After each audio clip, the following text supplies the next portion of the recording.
Evangelho de Mateus, capítulo 22. De novo, Jesus usou parábolas para falar ao povo. Ele disse: O reino do céu é como um rei que preparou uma festa de casamento para seu filho.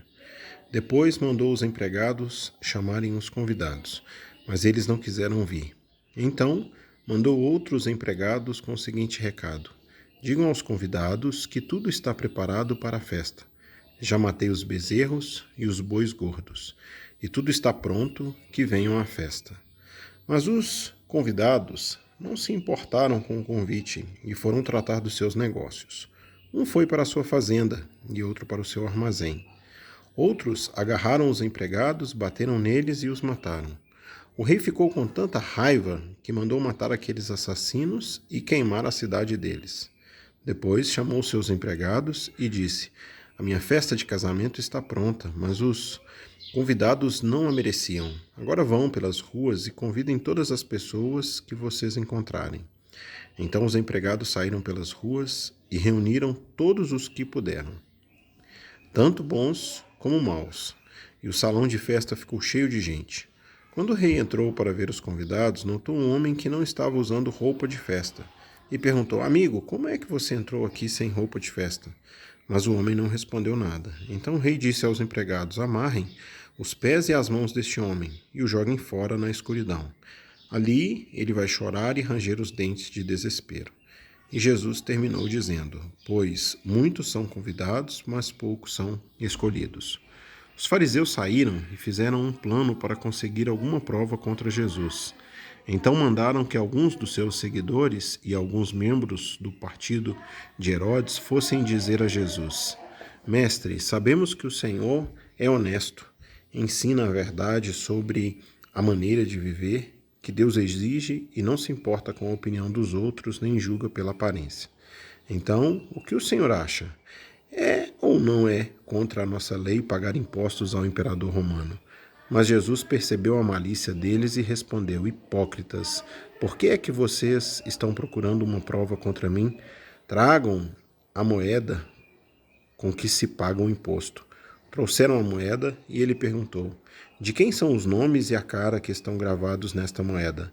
Eles responderam: São do imperador. Então Jesus disse: Deem ao imperador o que é do imperador, e deem a Deus o que é de Deus. Eles ficaram admirados quando ouviram isso. Então deixaram Jesus e foram embora. Naquele mesmo dia, chegaram perto de Jesus alguns saduceus, afirmando que ninguém ressuscita. E eles disseram a Jesus: Mestre, Moisés ensinou assim: se um homem morrer e deixar a esposa sem filho, o irmão deve casar com a viúva para terem filhos, que serão considerados filhos do irmão que morreu. Acontece que havia entre nós 7 irmãos. O mais velho casou e morreu sem deixar filhos. Assim ele deixou a viúva para o segundo irmão. A mesma coisa aconteceu com este, também com o terceiro e finalmente com todos os 7. Depois de todos eles, a mulher também morreu. Portanto, no dia da ressurreição, de qual dos 7 a mulher vai ser esposa? Pois todos eles casaram com ela. Jesus respondeu: Como vocês estão errados, não conhecendo nem as Escrituras Sagradas, nem o poder de Deus. Pois quando os mortos ressuscitarem, serão como os anjos do céu, e ninguém casará. E quanto à ressurreição dos mortos, será que vocês nunca leram o que Deus disse? Ele afirmou: Eu sou o Deus de Abraão, o Deus de Isaque e o Deus de Jacó. E Deus não é Deus dos mortos, e sim dos vivos. Quando a multidão ouviu isso, ficou admirada com o ensinamento dele. Os fariseus se reuniram quando souberam que Jesus tinha feito os saduceus calarem a boca. E um deles, que era mestre da lei, querendo conseguir alguma prova contra Jesus, perguntou: Mestre, qual é o mais importante de todos os mandamentos da lei? Jesus respondeu: Ame o Senhor seu Deus com todo o coração, com toda a alma e com toda a mente. Este é o maior mandamento e o mais importante. E o segundo mais importante é parecido com o primeiro: ame os outros como você ama você mesmo. Toda a lei de Moisés e os ensinamentos dos profetas se baseiam nesses 2 mandamentos.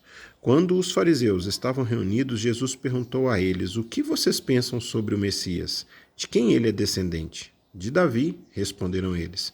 Jesus tornou a perguntar: Então por que é que Davi, inspirado pelo Espírito Santo, chama o Messias de o Senhor? Pois Davi disse: O Senhor Deus disse ao meu Senhor: Sente-se ao meu lado direito, até que eu ponha os seus inimigos debaixo dos seus pés.